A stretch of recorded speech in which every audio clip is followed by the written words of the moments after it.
panel a little later on. But first, as anti-Israel protesters vow to continue this weekend, rioters were set to mark 1 year since the October 7 terror attacks. You have to seriously ask yourself how we've reached this point. Even today, one protester who proudly waved the Hezbollah flag has told the Australian newspaper, "I'm not scared of the cops." Joining me to discuss what needs to happen to go after this issue, Shadow Home Affairs Minister James Patterson. Well, we had this legislation passed in December last year that we're going to outlaw all these hate symbols. We're certainly getting movement out of New South Wales, although the police are going to have to take this all the way to the Supreme Court. But we're not getting much movement in Victoria. Is the issue the lack of backbone with authorities, or do you think that the laws need fixing? Overwhelmingly, Peter, I think the problem is a lack of willingness on the part of our federal and state governments, and in some sections of the police, I'm afraid, to enforce the law. There may be some deficiencies in the law, but let's find that out by charging people, by testing the law, and if it fails in the courts, we can amend the law. But if the government wants to bring to us a case that the laws need to change before that, I will fly to Canberra tomorrow. We will let the Parliament sit tomorrow. We will pass whatever legislation is necessary to stop this ahead of the rallies on Sunday and the rallies on Monday, because they should not go ahead, and it is not good enough for the Prime Minister just to throw his hands up and say, it's all too hard, I can't do anything about it. Are you getting the briefings you need from agencies and authorities about the terror risk in Australia and what we're seeing? I made the point tonight about the Sydney mosques eulogising a terror mastermind. Are you getting what you need in the interests of bipartisanship? Yes, but both through the Intelligence and Security Committee, of which I'm still a member, and through briefings that the opposition is offered on an ad hoc basis that Peter Dutton has requested. We have been briefed on the security situation, both in Australia and the regional environment, so I can't complain about that. Our critique of the government is not of the agencies, who are very professional and focused on the task. It's of the political leadership that's been lacking in our country since the 7th of October. I mean, the Prime Minister has confronted this crisis of anti-Semitism and looked the other way. He can't bear to take it head on. He can't bear to show moral authority and moral courage in confronting this threat. I noted comments today in relation to the appointment of this envoy in relation to Islamophobia.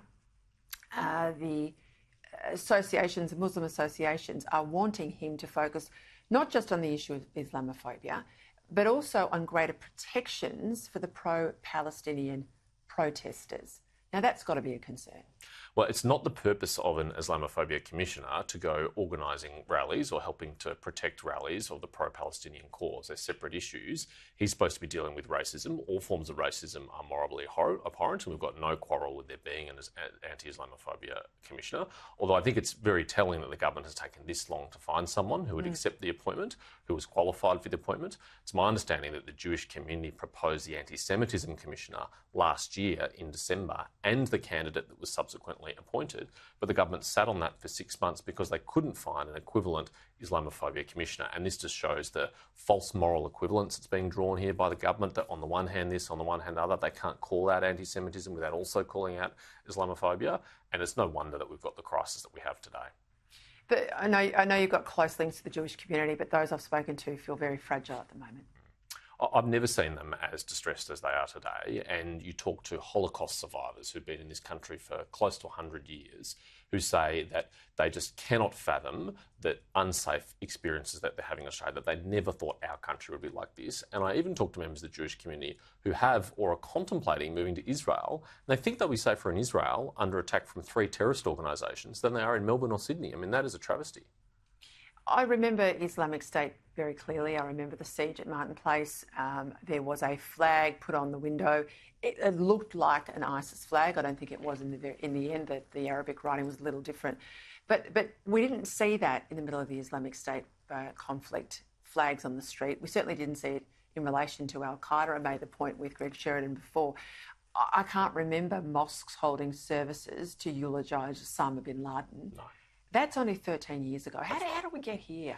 Things have got a lot worse in the last decade, Peter, and it's tempting to think that this is just an imported problem and we can solve this by deporting people. Of course we should deport anyone who violates the character provisions of the Migration Act, but the uncomfortable truth is I think we've got a homegrown extremism problem. A lot of those people protesting on the weekend were Australian citizens. Some of them would even have been born and raised here, educated here. So is this coming out of the mosques? Is this coming out of radical imagery and videos online? Where's it coming from? I think it's coming in schools and not not just in Muslim schools, but even in public schools as well. I think it must be coming in some religious communities, in some families, and it's certainly online in social media and where really horrific content is being pumped into teenagers and radicalising them quickly. So we actually need a whole of government and whole of society response to this, and I just don't see that coming from our Prime Minister or this government. The Revolutionary Guard, Iran's Revolutionary Guard, do they need to be listed as a terror organisation? I understand it's been looked at before. They were not listed because they were an organ of a national government. Do you have a different view? I think it should be listed for the most important reason that it is the largest state sponsor of terrorism in the Middle East. None of these proxies, the Houthis, Hezbollah, Hamas or Palestinian Islamic Jihad, would be able to do what they do if they didn't have Iran's backing. If there's changes to the laws that are necessary, we've already offered the government bipartisan support to make that happen. But I actually think there's an arguable case that there isn't a legal change needed here, just a change of courage from on part of the Prime Minister. Tony Burke was pretty visible at the start of the week saying, if any of these protesters have a visa and they've been found to be supporting Hezbollah, we will deport them.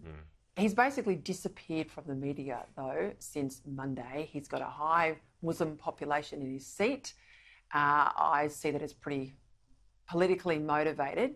Have we got any follow-up about visa cancellations? No, none whatsoever, and I wouldn't hold my breath. Apparently what he has been doing, though, is meeting one by one with the Palestinians here on tourist visas in order to grant them humanitarian visas. Now, I have never heard... Say that again. He's been meeting individually with Right. Palestinians here on tourist visas in Those order from to Gaza. grant them humanitarian visas to stay here personally. Now, he said this on ABC Radio earlier this week. I have never heard of an immigration minister personally meeting with applicants for permanent visas to grant them.